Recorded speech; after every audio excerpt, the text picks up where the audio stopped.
स्थानिक स्वराज्य संस्थांच्या निवडणुकीला आपल्याला सामोरं जायचंय आणि या निवडणुका जसं अनेक वक्त्यांनी सांगितलं की कार्यकर्त्याचा मान सन्मान करणारे या निवडणुकीत कुठेतरी जनतेची प्रश्न सोडवण्याची ताकद कार्यकर्त्यामध्ये निर्माण व्हावी याच्यासाठी पंचायत समिती, जिल्हा परिषद आणि नगरपालिकेच्या निवडणुका होतात आणि ह्याच्यातून काम करून अशा अनेक महाराष्ट्रामध्ये उदाहरणं आहेत. स्वर्गीय विलासरावजी देशमुख बाबागावचे सरपंच म्हणून त्यांनी कारकिर्दीला सुरुवात केली.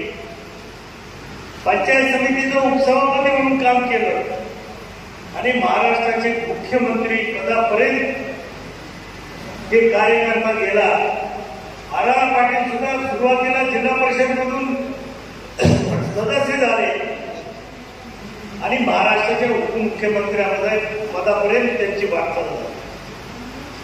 आणि म्हणून कार्यकर्त्याच्या दृष्टीने राजकारणात मोठं होण्याची संधी ही स्थानिक स्वराज्य संस्थेच्या माध्यमातून मिळतात.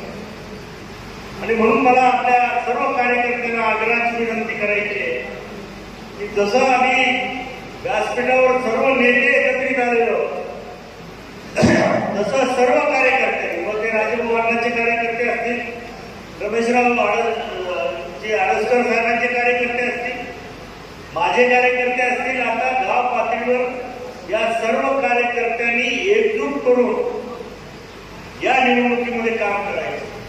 नगरपालिकेमध्ये सुद्धा सर्वांची एकजूट होणं महत्वाचं आहे. आज